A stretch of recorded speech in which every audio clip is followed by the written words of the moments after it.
AI যে কোন লেভেলের ভয়ঙ্কর হতে পারে, কাজের হতে পারে, আজকের এই ভিডিওটা না দেখলে হয়তোবা আপনি কখনোই কল্পনা করতে পারবেন না। আমি কিছুক্ষণ আগে চ্যাটজিপিটিকে বলছিলাম আমাকে একটা সিভি তৈরি করে দাও, জাস্ট কয়েক সেকেন্ডে সে ও মা দেখি আমার সিভিটা তৈরি করে দিল।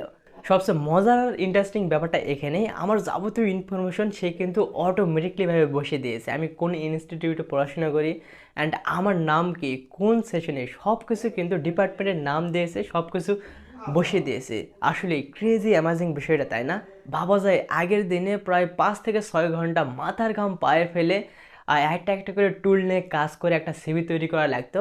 জাস্ট এখন কিন্তু কয়েক সেকেন্ডের ব্যবধানে চ্যাট জিপিটি অথবা এআই বোর্ডগুলোর মাধ্যমে একটা সিভি তৈরি করা যাচ্ছে। সো এই বিষয়টা যেমন আমাদের সহজ করে দিয়েছে, বাট যদি আপনি অপোজিট সাইড থেকে কল্পনা করেন, আপনার যাবতীয় ইনফরমেশন এআই জেনে যাচ্ছে।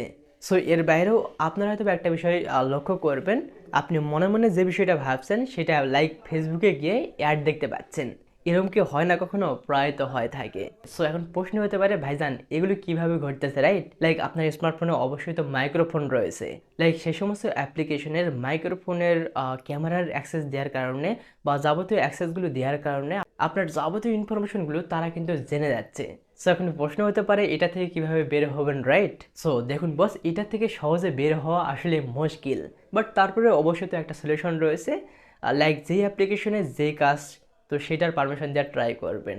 লাইক এই মুহূর্তে আপনি একটা ভিডিও এডিটিং অ্যাপ্লিকেশন ইনস্টল করছেন, তো একটা ভিডিও এডিটিং অ্যাপ্লিকেশনের কাজ হচ্ছে ভিডিওটাকে এডিট করা। লাইক সে যদি ফোন কলের অ্যাক্সেস চায় তাহলে তো এগুলো দেওয়া যাবে না, রাইট? যে অ্যাপের যেই কাজ, তো সেগুলো পারমিশন দেওয়ার ট্রাই করবেন।